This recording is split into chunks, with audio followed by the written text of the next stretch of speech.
Don't covet elite athletes' mileage. All the articles you see often talk about great runners running 100, 120, 140 miles a week. And, you just look at that article and say, well, I can't possibly do that. What's the point?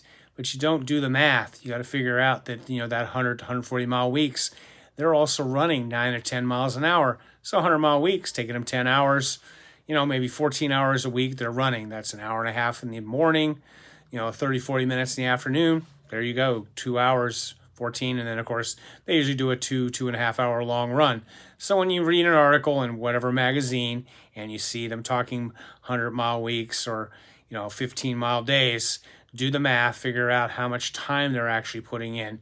Sure, if you're training for a specific distance, like a half marathon or a marathon, you still got to cover the distance. So eventually you're going to have to put in those miles to get there. But you should do your workouts by time, not by mileage. And there's a lot of reasons. One, because, miles aren't the same. In the wintertime, it's cold, it's hard to run fast.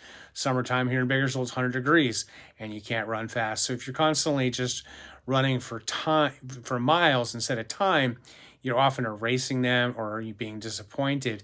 Where, like myself, this is an 80-minute week. So in the morning, I'll do 80 minutes.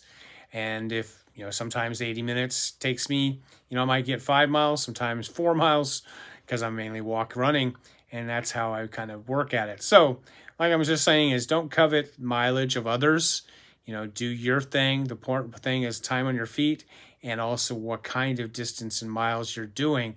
You can't, just do a whole bunch of easy miles all the time, though that will keep you healthy and make you pretty strong. But you also don't want to go out running hard all the time. The thing about it is consistency, and you'll see that from many, many athletes. Courtney DeWalter, all these great, Camille Herron, like Camille talks about how she trains just like a marathoner, Kipchoge or someone, doing 10 miles in the morning, 5 miles in the evening, wham, bam, there's 100 miles. So look at it like that.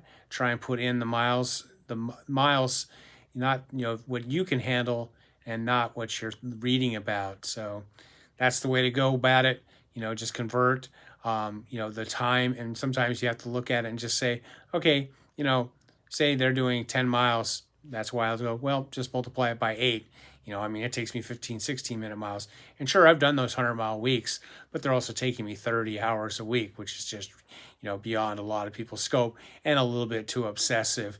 One of the things about running is you pretty much can't do more than about 3 hours a day, or you're just going to fall apart. It's not like swimming where you can swim a couple hours in the morning and swim in the evening and lift weights, or cycling where you can ride for hours and hours, because it's running as a weight-bearing activity. So, as always, stay healthy, be boring, not epic.